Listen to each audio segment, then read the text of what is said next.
Hi, and welcome to the Future of Work podcast by allwork.space. I'm Ceci Amador de San Jose, and today I'm looking forward to talking with Anita Darden Gardyne, CEO of Onēva. Today, we're going to chat about the changing dynamics of work, how this is affecting workers, specifically women and caregivers, and the opportunities that these new dynamics create. Anita, welcome. Thank you so much, Ceci, for hosting me today. Nice to be here. We're very, very happy to have you. And I want to start by learning a little bit more about your platform, Onēva. How does it work? How did it came about? And how are companies using it today? How does it work? Well, it works. Companies today, like Felice Insurance, can sign up and their employees are able to access our platform because it's a benefit, just like they get medical and dental. With the Onēva technology platform, you get access through this to trusted FBI background check caregivers who come to your home, Ceci, if you're an employee of Felice Insurance, and they'll provide you with infant care, elder care, someone to provide care for your child while they're working with Zoom or to drive them to school, to bring you an in-home massage or to clean the home so that you can continue to work and be productive. Unlike some other applications, our technology absolutely is designed for enterprise grade security and privacy. And that means we're concerned about your data not being hacked, as well as that of caregivers not being hacked. And we're mostly excited that for those employee customers through our technology platform, they're saving about 11 hours per week that it takes to hunt and find care for each one of those caregivers that you may need to have into your home. To answer the why question, as a mom with a child and also a mom who needed elder care, I'm one of those people who was in the sandwich generation, realizing that in order for me to go to work, I needed to ensure my 7-year-old daughter was able to be taken care of and go to school. And my now, almost 70-year-old mom who began to experience health issues also needed care. So when I went out and looked at what was available, I simply couldn't find it and chose to build it myself, having a background in technology and also having an experienced team within my reach to take this vision and turn it into a reality. That's amazing. And I do think that oftentimes the best solutions come from people that firsthand experience the problems. And I can relate as a new mom working from home. It's Oh, it's not as easy as people think, like, and I mean, I have a 4-month-old, so she still doesn't have a schedule, and I'm very lucky that my parents and my in-laws live really close by, so mhm. whenever I have a really, big project to tackle and I'm just like, "I'm coming over, just let me know when she's hungry so I can feed her, but otherwise, just please take care of her." And you already talked about one of the most common problems or challenges that people looking for caregivers experience, and it can be an exhausting process, especially if you're like interviewing and vetting people. Correct. Aside from the time consuming aspect of it, what are some of the other challenges that you experienced and that you find that people today are experiencing? Well, what I found as a mom, and first let me congratulate you for being a Thank working mom you. with a 4-month-old. You're experiencing extreme sleep deprivation. The most common challenge that I found was just not knowing what I needed to ask. In all candor, here in California, I wasn't aware that we had a 1987 law that said that anybody who provided in home care needed to have a living FBI background check. That What? meant Okay. yeah, and it's free. There's an 800 number that you can access. And every caregiver, the hundreds of thousands have gone through this process since 1987. You simply provide their government issue photo ID number, whether it's a Utah state ID, a California state ID. It can be from anywhere, and they'll be able to tell you that that person has achieved a certain standing and they maintain that background check. So, oh, please, Sessa. Oh, is that a local law or does that spread nationwide? It's a statewide law. To Okay. my larger point that I was coming to is that child care and elder care laws are so fragmented by Yeah. state. We've had some companies ask us to approach certain states, for example, that don't have a first aid or CPR requirement. We are exporting California's requirements, and our technology is built to California's requirements so that, Okay. Ceci, you don't need to know, and you shouldn't have to know, that a caregiver to your 4 month old should have a living FBI, California DOG background check, first aid, CPR, and references. So, with our technology platform, should you choose to use this to book a caregiver, you're going to see the returned results of all those things. And you're not going to know necessarily that the results that are returned, every caregiver's first aid, CPR, that trust line, you're seeing all the requirements that they need to operate in California that you just may not know. And it's Yeah. built into the technology because we just want you and your child to be safe and have access to trusted care. And from an employer perspective, your employer is going to want to know that workers in your home comply with all the laws and regulations that they should. So in our case, our technology is actually extending trust into other states because sometimes they don't have first aid or CPR requirements, but we believe those are the right things any caregiver to your baby or my mom should have. And I agree, and I think that's definitely qualifications is definitely one of the things that, at least in childcare, I know a lot of people care about. You want to make sure that whoever is taking care of your loved ones is not just, a capable person, but that they have specific abilities and skills that hopefully won't be needed, but in case they are needed. But then, and going back to the FBI background check, and I think this is something that most people sometimes overlook, but you're letting people into your homes, into your life. And whether we like it or not, people can tell a lot about our lives just by stepping into our homes. And so having a background check, I think, would be something that's utterly necessary. But then it can be tricky because and like you said, it varies statewide. So some states may not ask for it. And so you're like, where do I get a background check? How much do I pay for it?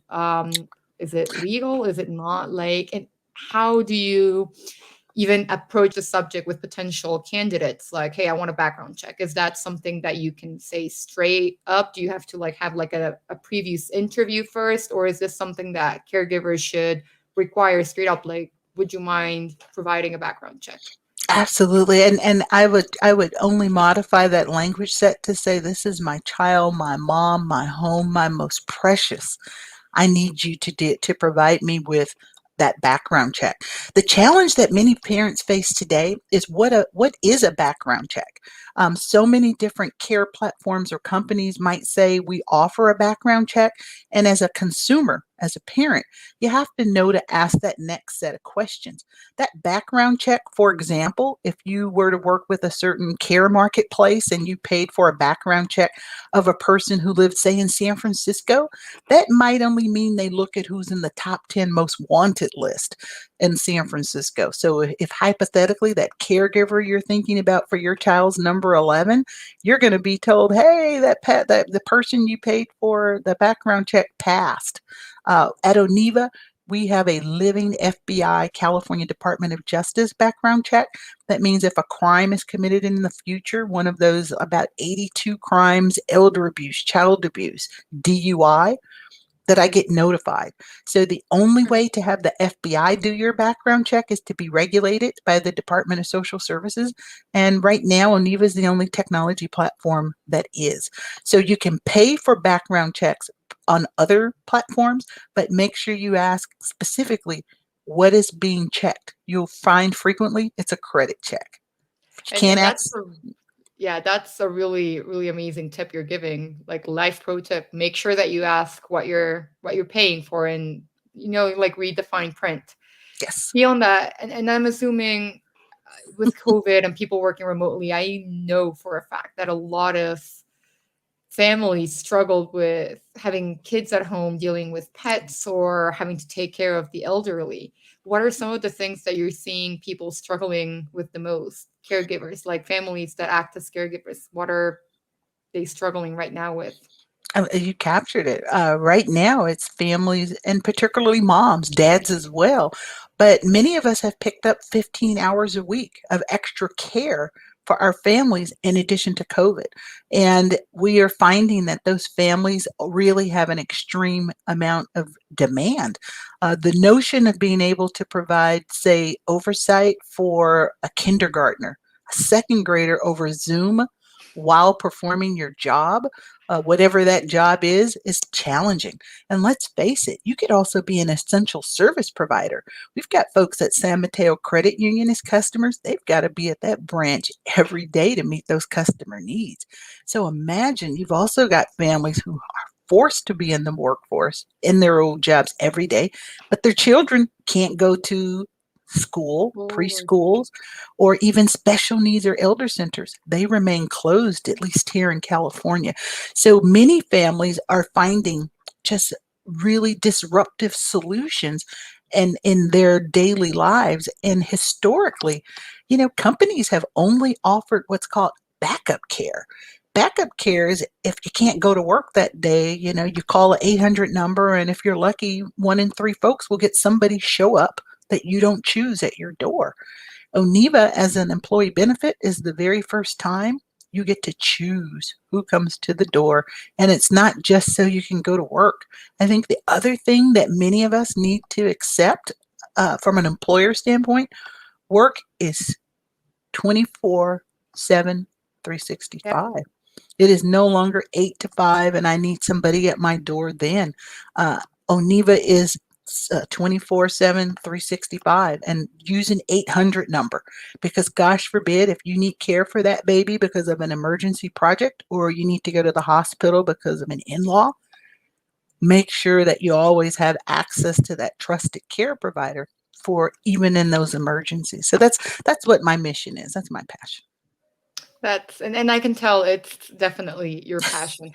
One thing that you mentioned, and I think that I really want to talk about this, is that you said that the the pandemic created this kind of like more disrupted it disrupted homes and jobs, and it definitely Mhm. showed that it's not doable to have like a full-time job while having to tutor kids via Zoom meetings, or even if you don't have to tutor them, just taking care of them. Mhm. And one of the things that this has led to is an extreme exodus of women from the workforce. Yes.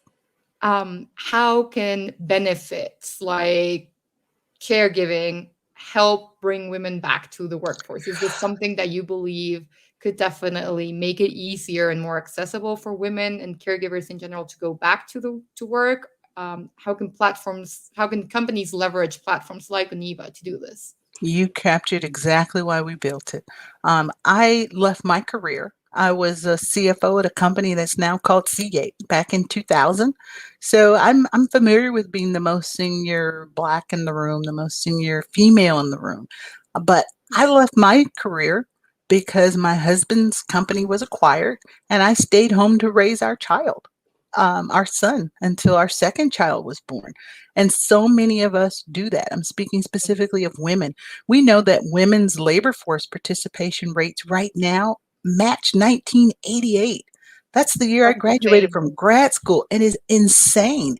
And that's because so many of us got pushed out of the workforce because we provide care. And COVID made so many of us leave to provide care to our families. There was simply no place to get it. And Ceci, you've captured it incredibly well because the next step will be if and when those women should choose to try to return to the workforce, the challenges they'll face, the income disruption they'll experience, and the impact that'll have on their ability to rise to the heights of their career later in life. So it's that care responsibility is a tax that Yep. impacts and impacts and impacts and impacts. So by making care available as an employee benefit, it is absolutely our primary intent to see women and men have access to the care so that we can compete better for pay, better for jobs, and better to get into those senior leadership roles that sometimes we don't get into for lots of reasons. But those reasons include I've got to go home and provide care for my child because that's a part of my responsibility as the woman in the family. And I definitely think that having access to trusted caregivers well, external ones is definitely one way to do it. Another one, I think, and this is something that I believe some companies failed to do while they made the switch to remote work, was flexible schedules. Just let Yeah. people work whenever they can, especially if they have kids or elderly at home. I know that's one of the reasons why I'm able to work at the moment. Um, Yeah, yeah, you're yeah, absolutely right. It has to be designed for more flexibility. This is not an American problem. This is a global problem. yeah. We can talk about Japan or Germany, but the impact of care on careers of women and on major societies, particularly because of the aging of the world. And again, we can look at which societies are experiencing that first: Japan, Germany, the Mhm. US. We have a massive opportunity here to lift all people and all women by helping to close pay equity gap, gender gap, career gaps because of care. Yeah, and I think one another thing to add to that is increase a company's diversity, equity, and inclusion efforts, which is something that I know it's been getting a lot of press lately, and it's Mhm. something that companies are starting to pick up on, and they can't continue doing the business as usual. Correct. Correct. Absolutely. And companies have a great opportunity with Oneva to contribute to the cost of care, because care is a right. Yeah. You and a 4-month-old baby, if you were in a different country, you would have a different set of services available to you. Let's face it, it's our opportunity at America to use not only our technology, but our policies to let us catch up with some of the rest of the world around a global problem. That's true. And I know that, and specifically, this is with childcare. I know that there are really strict laws to opening childcare. And I know that's one of the reasons why companies have increasingly kind of like steered away from providing their own childcare to their employees. So definitely absorbing some of the cost that would provide access to that is one way to kind of like overcome that barrier of entry. But beyond those benefits to kind of like make the workload easier to manage for working parents, for working caregivers, there's also the well-being component of it. So you mentioned that Oneva provides access to not only babysitters and childcare and elderly care, but also masseuse. Mhm. How can access to these types of services also improve the well-being of employees? How can it improve not only their well-being but overall their work performance? Oh my gosh. First, let me just say, massage therapists for some of us are right next to medical. They're not Yeah. doctors, not physicians, but I can tell you, Celine, if you're listening, when you're here on my living room or on my deck, I feel better. But let's face it, let's talk about the realities of aging. It helps me. I need massage to help me manage my life, and it is almost medical for me. And I mean that sincerely. One thing that you mentioned is it's not just childcare, it's masseuse, it's housekeeping, it's care for pets. And I think one overarching theme here is that companies need to know that the needs of their employees will vary.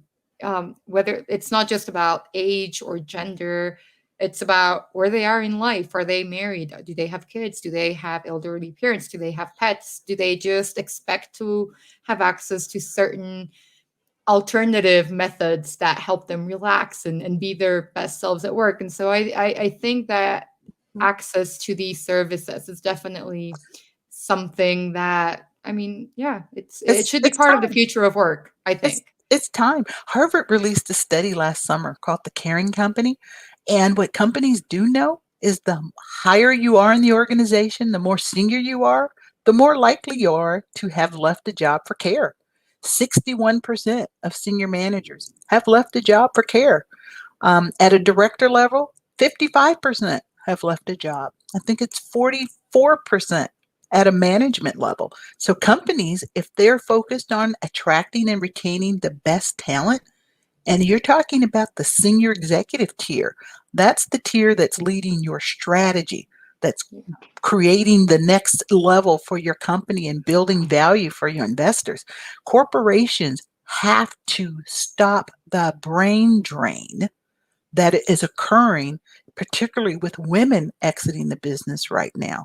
So, what an amazing opportunity for our corporations to step in and bring that care available, that bring trusted care, make it available, and help subsidize it so that every worker can have access to it because we all have a right to care so that we can go out and work and live our best lives and do our best work.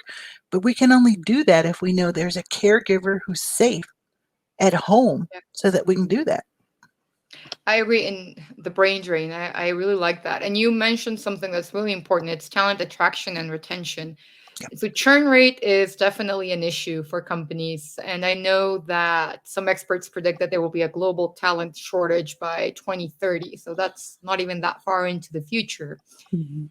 And to have people exit their jobs for caregiving at such a senior level, I mean, it's not only disruptive and terrible for the employee, but for the company, having to find someone, train them, have them incorporate them to the culture, and then Mhm. making sure that they're a good fit with the rest of the team that they'll be overlooking. This is something that it benefits companies as much as it does the employee. And I know that a lot of the talk around benefits and caregiving, it centers around how it will benefit the employee. Mhm. But to make it an appealing offer for employers and for them to actually want to offer it, I think that we need to talk about the benefits that it provides business wise. So Mhm. not only Mhm. will you have access to a workforce that's more focused, that feels better, that's happier, but you don't have to deal with the surrounding issues around churn rate of talent, Yep. like Yep. the expenses, time wise, resource wise, and how it impacts overall company culture. And it can even interrupt really big projects. Exactly, exactly. And COVID, as you pointed out, so many women left the workforce from COVID. That 2030 number you talked about, I bet it just got accelerated. And that dearth of talent is going to be much sooner. And it's terrible because there's already all of these different resources that companies can use. And I know that there's been, or at least I feel that there's been kind of like some, how do I put it? They've been kind of like preventing it and seeing how they Yeah. can postpone it and not wanting to Mhm. embrace it. And Mhm. Mhm. while COVID definitely brought about a lot of negative things, I think it's Yeah. accelerating a trend towards employee owned benefits, employee owned everything. And I think this will mark a new era of like kind of like creating an employee centric experience around work, not only the workplace, but the benefits, scheduling. I love that And language set, employee centric from the employer perspective. You captured it. Employers have to woo talent. yeah, If you are one of those professionals who are going to be sorely sought in the future that you describe, and I'm going to guess about half of them are women, right? Just 50-50. You know, I- you really want to be proactive in thinking about how do you attract and retain that. And again, you pointed it out, the impact of COVID and the number of women who have left the workforce is so extreme and so massive. I think that at the beginning of the pandemic, we were all in like just like crisis mode. Let's just figure out how to move forward, but and stay kind of like survive. But right now, it's time to figure out a strategy for talent attraction, talent retention, and I think with COVID again, and a lot of companies had to lay off a lot of people just to cut costs and be able to kind of like weather the storm. So a lot of workers have taken on extra responsibilities. And so this Mhm. can lead to burnout at an increased rate than what companies are used to experiencing. So access to a masseuse, house cleaning, um, Pet. taking care of pets, everything. No matter how small or unnecessary it may seem, it definitely provides a big opportunity for workers to take a deep breath and kind of like relax, regroup, and refocus. Absolutely. And as we think about the new normal, my new normal includes a very small circle, right? Yeah, I can count the number of people and pods that we have exposure to. Who knew in 2014, when we designed our technology stack, our first iteration, that focusing on repeat close matches would be so essential? We had no idea when we put that into place. If you've ever used a rideshare app, for example, and you had a great experience and you go, I wish I could get that driver, we've got that feature. Our technology just works in a way where you choose the services. You'll see different caregivers. You'll see different prices. They'll have different scales. It's about customizing it for you and your family and making it so that you can work effectively. So many of us adopted pets during the pandemic Oh as yeah. well. And a pet is close, it's funny when we built the platform, there was a team that wanted overnight pet care before they were concerned about overnight elder care. And one of them lives with her mom, right? That tells you know.